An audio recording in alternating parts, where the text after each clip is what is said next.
Yemen से Houthi की America को बहुत बड़ी वार्निंग। खबर आप देखिए आपके सामने, ये लाल सागर में कई क्रूज मिसाइल दागी गई। यूएस युद्धपोतों के खिलाफ बड़ा ऑपरेशन। यूएसएस ट्रूमैन को भी निशाना बनाया गया, जिसको हाल ही में तैनात किया गया है। यमन के खिलाफ यूएस की आक्रामकता को यह बड़ा जवाब है। तो आप देखिए, एक तरफ ईरान को साधने की कोशिश, लेकिन ईरान के प्रॉक्सी की तरफ से अमेरिका के खिलाफ बड़े हमले को अंजाम दिया गया।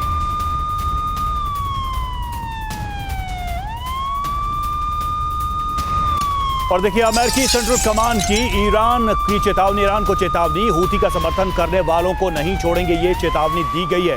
हूती के पोर्ट इस्तेमाल न करने की धमकी दी है। हूती के पोर्ट से तेल व्यापार न करें, ये चेतावनी आई।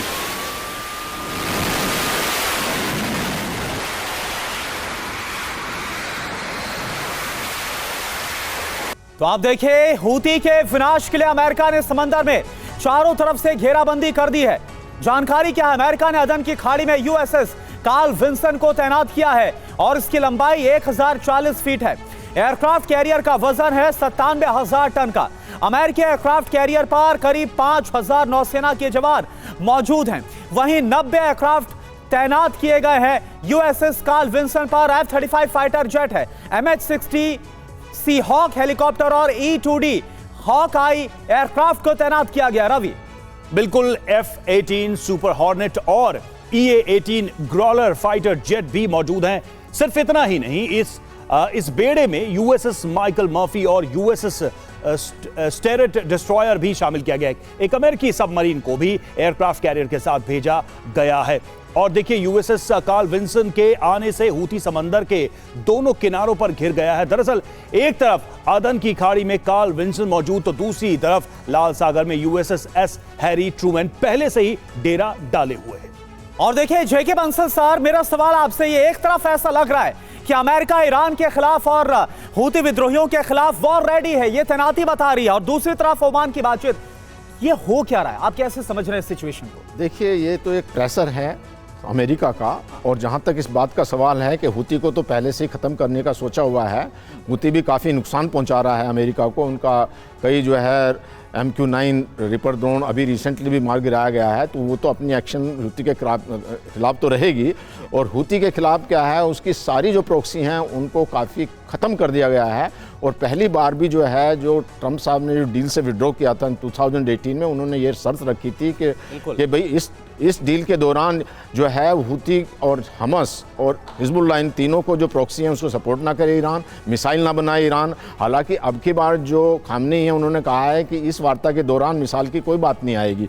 तो जो पूरी तरह से, जैसा आपने बताया कि ये जो दोनों तरफ से एयरक्राफ्ट कैरियर हैं, इसके अलावा जो B-2 बॉम्बर, जो बहुत शक्तिशाली बॉम्बर्स हैं, वो जो डियागो गार्सिया के अंदर में हैं, ऑलरेडी 6 पहुंच चुके हैं, जो कि बहुत जो अब 90 फीट तक जो है वो मार करके जो अंडरग्राउंड मिसाइल्स वगैरह हैं या जो भी न्यूक्लियर ठिकाने हैं उसको ख़त्म कर देगा। और जो इजराइल का तो ये है कि उनके लिए एग्जिस्टेंशियल थ्रेट है, वो तो चाहते हैं कि किसी भी तरह से ये ख़त्म किया जाए। लेकिन मुझे नहीं लगता कि ईरान अपने न्यूक्लियर प्रोग्राम को ख़त्म करेगा, क्योंकि 2002 में जब ईरान के से बातचीत की गई थी और उनके ऊपर 2002 में लगा था, उस समय भी उन्होंने थोड़ा सा मटेरियल चुरा के रख लिया था, जिसको कि अभी संवर्धन करते करते ये 60%। यानी आप ये कह रहे हैं कि न्यूक्लियर प्रोग्राम को शट डाउन करना ये ईरान की चॉइस नहीं हो सकती है, इसके अलावा क्या हो सकता है, यही सबसे बड़ा सवाल है। और देखिए, ओमान में मुलाकात से पहले अमेरिका को ईरान से धमकी। ईरानी मिलिट्री लीडर्स ने अमेरिका को वार्निंग दी है, ईरान के सामने नहीं टिक पाएंगे अमेरिका इजराइल। IRGC कमांडर ने कहा है, तकनीक रणनीति में पश्चिम के मुकाबले ईरान काफी आगे है। IRGC की तरफ से यह बयान।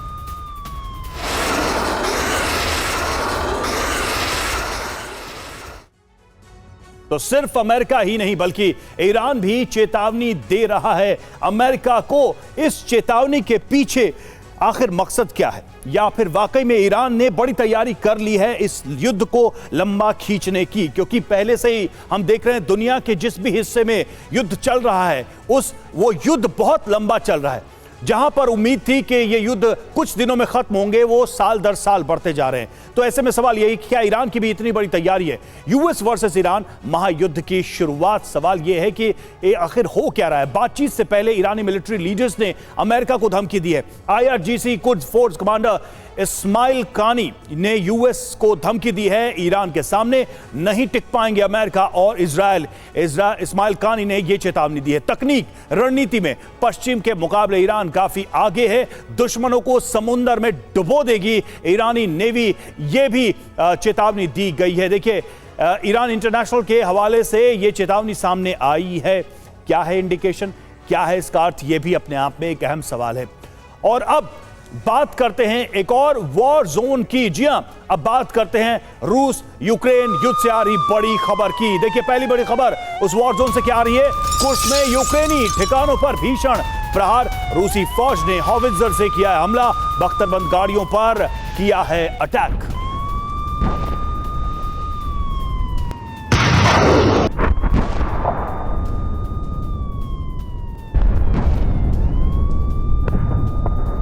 रूस का यूक्रेन पर भीषण हमला, ओडिशा, सुमी, ज़ापोरिज़िया में ये हमले किए गए हैं। रूसी फौज ने तीनों इलाकों में ड्रोन दागे हैं, ड्रोन से ये हमले किए गए हैं तीनों इलाकों। नाटो और रूस के बीच टेंशन बहुत हाई हो गई है, टेंशन बहुत बढ़ गई है। एस्टोनिया ने रूस का टैंकर कब्जे में ले लिया है, यह खबर सामने आ रही है। तेल टैंकर पर नियमों के उल्लंघन का आरोप है।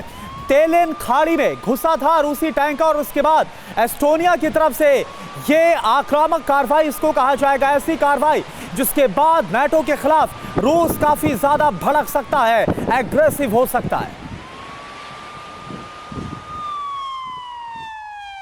और ज़ाइटोमीर पर रूस का विनाशक ड्रोन अटैक। ज़ाइटोमीर में रिहायशी घरों पर हमला, घरों पर हमले में कई लोगों की मौत की खबर। 39 में से 24 ड्रोन नष्ट करने वाला यूक्रेन का दावा।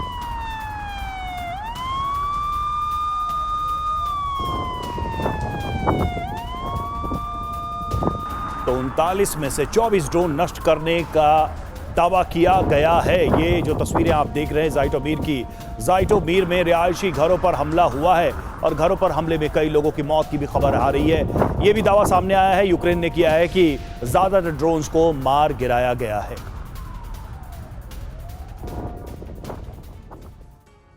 सिंगल सर, इस वॉर जोन से जो सबसे जो पेचीदगी वाली बात है या सबसे जो कॉम्प्लेक्स सिचुएशन है वो यही है कि ये युद्ध रुका ही नहीं।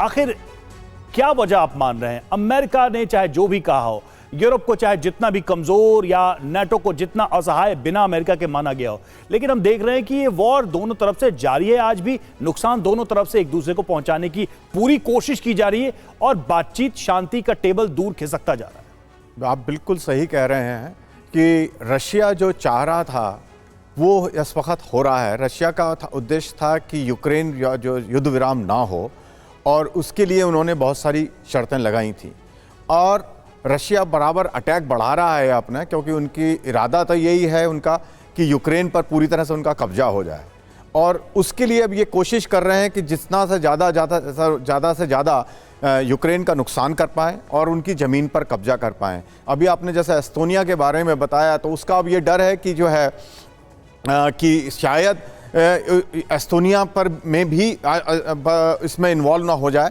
क्योंकि उन्होंने उनके टैंकर को पकड़ा है। कह रहे हैं कि वो जो है जैसा कह रहे हैं कि भी उनका उसने प्रिंसिपल्स जो हैं उसके फॉलो नहीं किया, लेकिन उससे बढ़ावा मिल सकता है युद्ध में। और दूसरी तरफ नाटो कंट्रीज़ में स्पेसिफिकली जो यूरोपियन कंट्रीज़ हैं, मैं कहूँगा कि वो भी इसमें जो है बिल्कुल सिंगल सर। तो पहले से यूक्रेन और रूस के बीच जो युद्ध है वो चल रहा है और ऐसे में एस्टोनिया की तरफ से जो कार्रवाई की गई नाटो के खिलाफ बढ़ती टेंशन ये अपने आप में चिंता का विषय है। एक और बड़ी खबर, यूक्रेनी सैन्य पोस्ट पर रूस का विध्वंसक हमला हुआ है। यूक्रेनी आर्मर्ड व्हीकल पर बारूदी बौछार हुई है। रूसी हमले में कई यूक्रेनी हथियार नष्ट हुए हैं। रूस ने यूक्रेनी पैदल सेना पर भी अटैक किया, ये देखिए आप।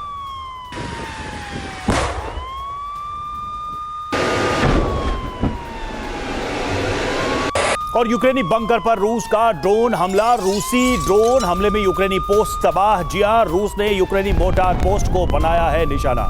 रूसी हमले में यूक्रेन में तबाही।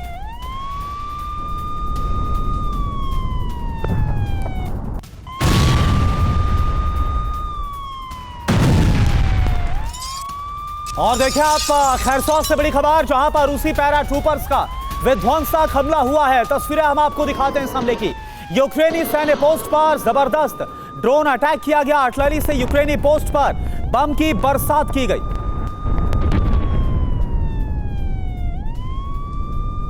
और ट्रंप के विशेष दूत और पुतिन की मीटिंग, करीब 4 घंटे चली दोनों के बीच मीटिंग। यूक्रेन में युद्ध विराम को लेकर हुई चर्चा। रूस में विटकॉफ की पुतिन से यह तीसरी मुलाकात।